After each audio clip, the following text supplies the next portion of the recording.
A quiet tension buzzed in the House chamber as Representative Jasmine Crockett stepped up to the podium. The C-SPAN camera zoomed in on the freshman Democrat from Texas, her braided hair neatly pulled back, dressed in a bold purple suit that stood out among the navy and gray suits filling the floor. Across the chamber, Speaker Mike Johnson sat stiffly in his chair, glancing at his phone, seemingly unconcerned about the 5 minutes of floor time allotted to the outspoken Congresswoman. "Mr. Speaker," Crockett began, her tone deliberate and calm. The room quieted as her voice drew attention. "Today I rise not as a Democrat addressing a Republican, but as an American confronting a serious breach of public trust." Johnson looked up briefly, his face a mask of practiced neutrality. To him, it was another routine speech from the opposition. He nodded slightly and returned to his phone. Crockett continued, her voice firming. "Last week, you stood at this very podium and assured the American people that the new border legislation was created with, quote, full transparency and unprecedented bipartisan input. I have documents that not only dispute the claim, but reveal a troubling pattern of intentional misinformation presented to members of this body." This time, Johnson looked up completely, his brow tightening. Several nearby representatives stopped talking, turning toward Crockett. "These documents," she said, holding up a folder marked with the House seal, "show that the final bill was secretly changed after committee approval. Key enforcement provisions were removed and new loopholes added without informing minority members who negotiated in good faith."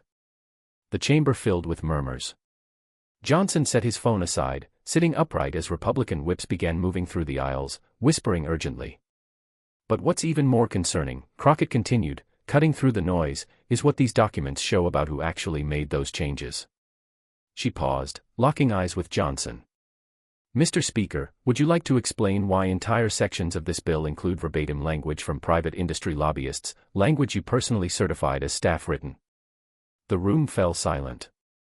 Johnson's expression paled as he gestured toward the parliamentarian. Camera operators turned between Crockett's steady composure and Johnson's visible unease.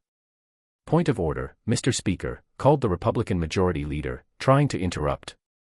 "I still have 4 minutes and 20 seconds left," Crockett said evenly. "And I intend to use them." Voiceover: what unfolded next would send shock waves through Congress and disrupt Washington's power balance.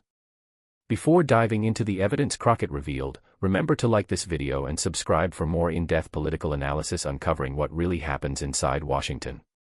Jasmine Crockett hadn't come to Congress to follow old rules. A civil rights attorney before her 2022 election, she had built her career on meticulous preparation and a fearless commitment to accountability. While many new lawmakers spent their first term learning the system, Crockett quickly stood out for her research-driven approach and willingness to challenge authority. "She treats Congress like a courtroom," her former law partner told the Texas Tribune. "She gathers facts, builds her case, and presents it without hesitation, no matter who's on the other side." This method earned her respect from progressives, but made her a frequent target of conservative media, who labeled her aggressive. Her viral response on CNN summed it up: "When men are direct, they're called effective. When I do it, they call me aggressive. I'll stay aggressive for the people who elected me." Across the chamber sat Speaker Mike Johnson, who had taken the gavel after Kevin McCarthy's removal. The Louisiana Republican styled himself as a steady, faith-driven conservative capable of uniting a divided GOP. His calm demeanor and reputation for civility initially earned him goodwill from colleagues and the press. "Johnson represents a return to civility," Sean Hannity declared after his election. "He's a constitutionalist who believes in transparency and honest debate." But 7 months into his speakership, that image was eroding. Moderate Republicans quietly complained about being sidelined, while Democrats accused him of breaking negotiation promises. The border bill, now at the center of this showdown, had been touted by Johnson as his signature bipartisan victory. After months of gridlock, it passed with support from moderates in both parties. Johnson spent the following week on media tours, celebrating it as proof that Congress could still work across party lines. What the public didn't yet know was that serious questions had arisen over how the final text was written and whether key assurances made during talks had been kept. The implications reached far beyond a single bill. With midterm elections approaching and control of Congress uncertain, any challenge to the Speaker's integrity threatened to reshape the political narrative. For Republicans, accusations of deception cut directly against their campaign message of transparency and reform. This isn't just about a policy fight, political scientist Melissa Harris Perry observed earlier that morning on MSNBC.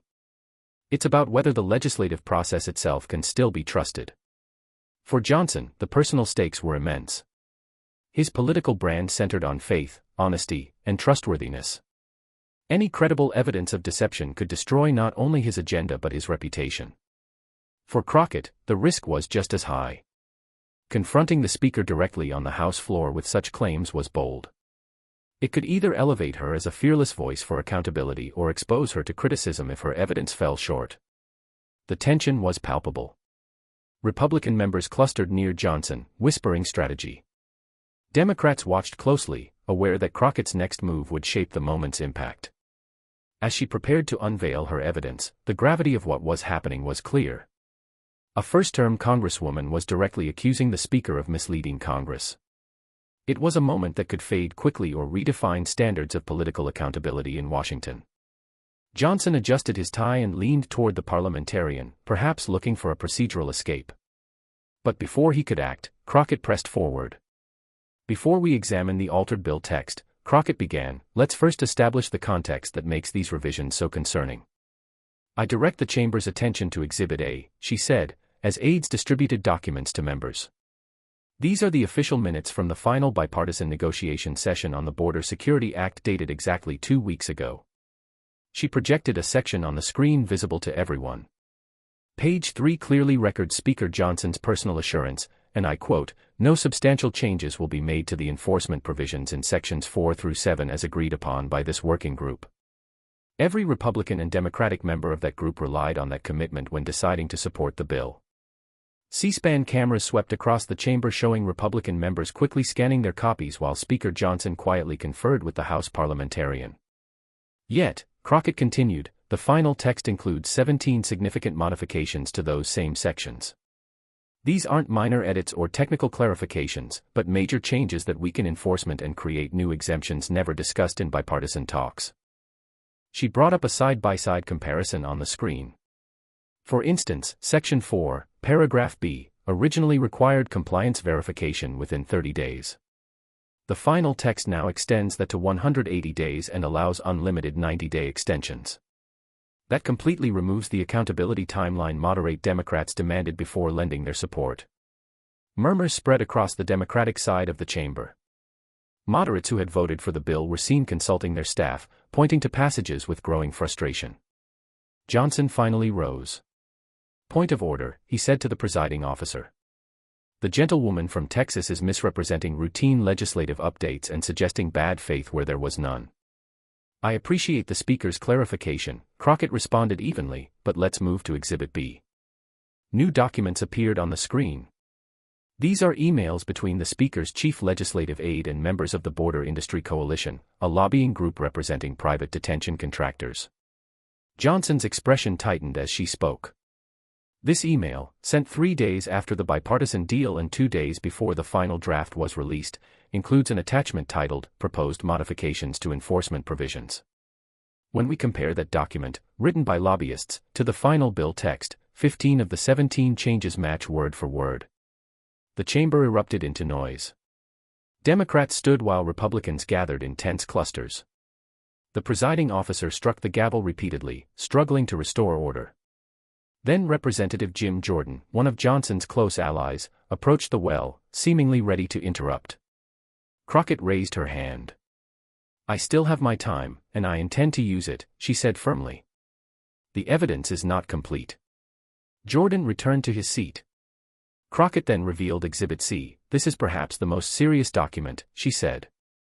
A text message exchanged between Speaker Johnson and the president of the Border Industry Coalition dated the day before the final text's release. The speaker writes, and I quote, changes implemented as discussed. Dems won't notice until after passage. We'll call you after the vote. The room fell silent. Johnson's face turned pale. Democrats looked stunned, and even among Republicans, some appeared uneasy while others tried to rally around him.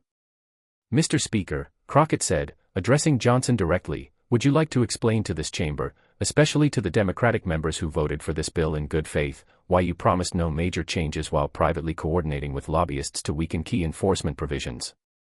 Johnson stood again, his voice tight. These claims are being taken out of context. Those communications were part of normal stakeholder outreach to ensure the law could be practically implemented. No promises were broken in spirit or intent. The evidence says otherwise, Crockett replied. She displayed a split screen, the bipartisan agreement text, the lobbyists' recommendations, and the final bill. These aren't interpretations.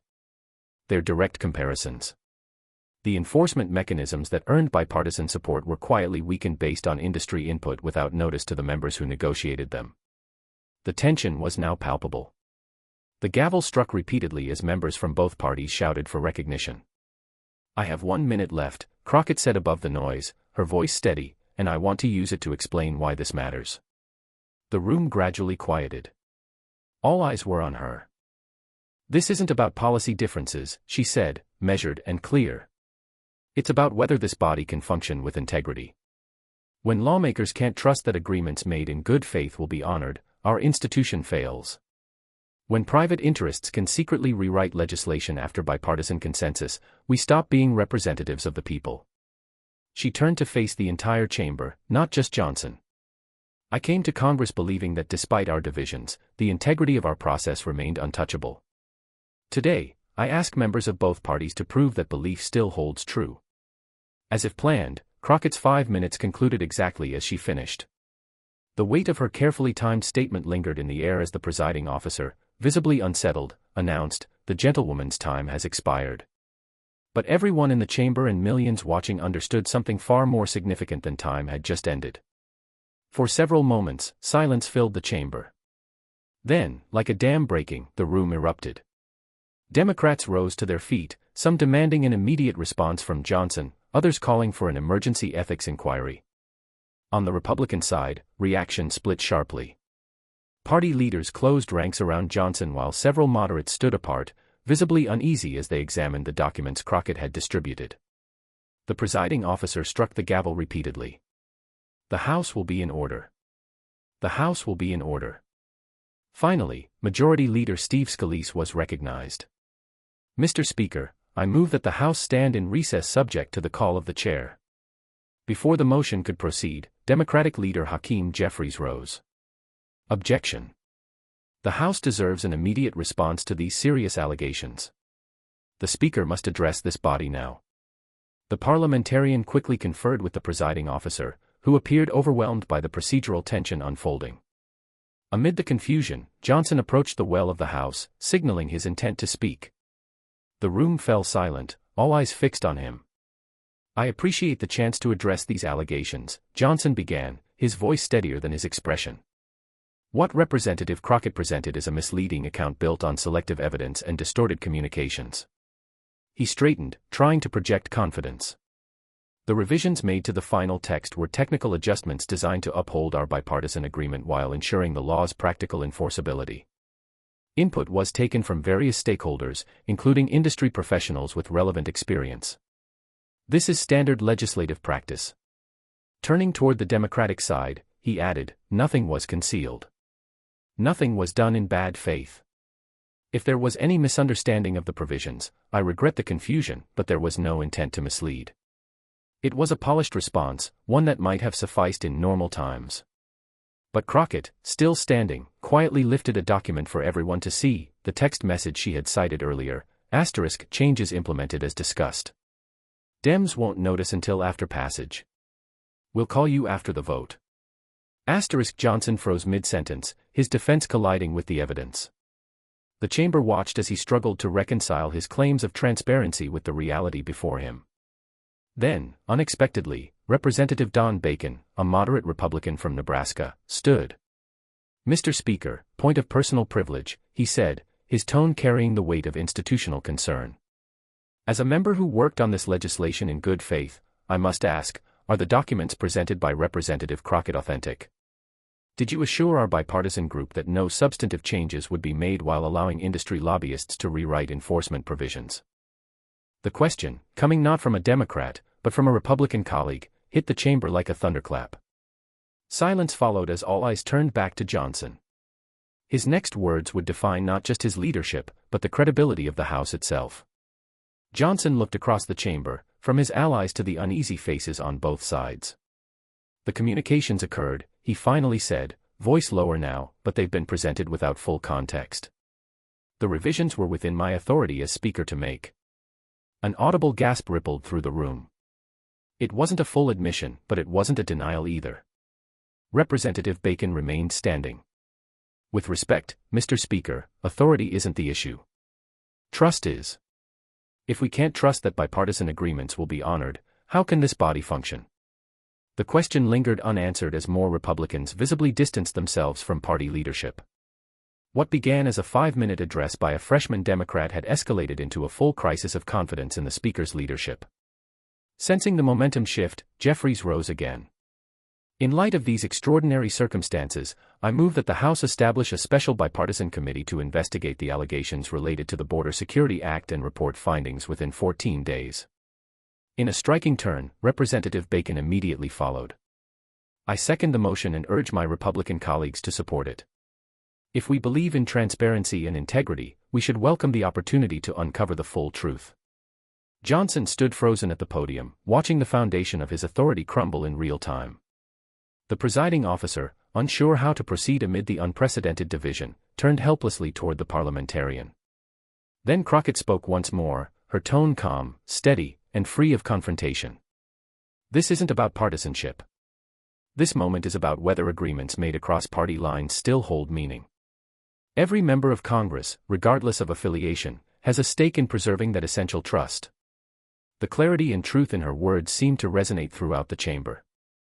Lawmakers from both parties nodded in recognition, acknowledging that something central to their institution had been put at risk, even if only briefly setting aside partisan divides.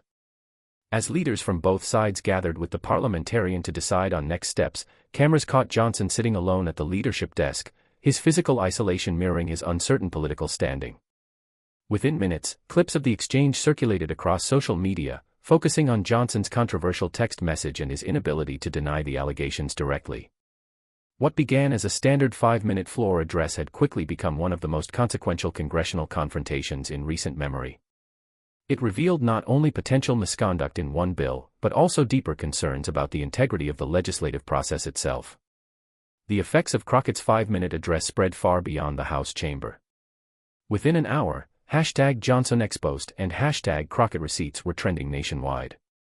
News alerts lit up phones across Washington as networks interrupted regular coverage to air what CNN's Jake Tapper described as one of the most significant congressional showdowns in modern times. This wasn't just political theater, explained former House parliamentarian Charles Johnson on MSNBC.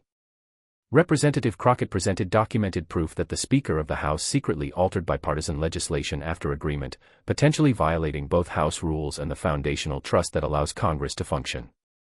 Outside the chamber, reporters surrounded lawmakers for reaction. The partisan split was noticeable, but not complete. Democratic Representative Alexandria Ocasio-Cortez expressed open admiration. What Congresswoman Crockett did today was remarkable. She didn't just accuse. She produced evidence. This is accountability in real time. Republican reactions reflected growing internal tension. Johnson's allies dismissed the documents as selective or misleading, while moderate Republicans voiced serious unease. Representative Don Bacon expanded on his earlier remarks. If these claims are true, they represent a major breach of trust in our legislative system. That's not partisan. It's about protecting the integrity of Congress. By evening, the political fallout had escalated. Following a tense Republican conference meeting, Johnson released a written statement. I take concerns about legislative transparency seriously. While communication with stakeholders is a normal part of the process, I regret any impression that amendments to the Border Security Act were made without full disclosure or in bad faith. I welcome a thorough review of the facts. His cautious wording, however, only intensified scrutiny. On Fox News, even traditionally supportive hosts questioned whether Johnson had undermined trust. Whatever your politics, said conservative commentator Guy Benson, if you tell lawmakers one thing and message industry leaders something different, that's a real credibility issue. Overnight polling reflected the public's reaction. Johnson's approval rating dropped 14 points in the first post-hearing survey. More concerning for GOP leadership, 62% of independents and 41% of Republicans said they found Crockett's evidence concerning or very concerning. behind-the-scenes strategy talks intensified.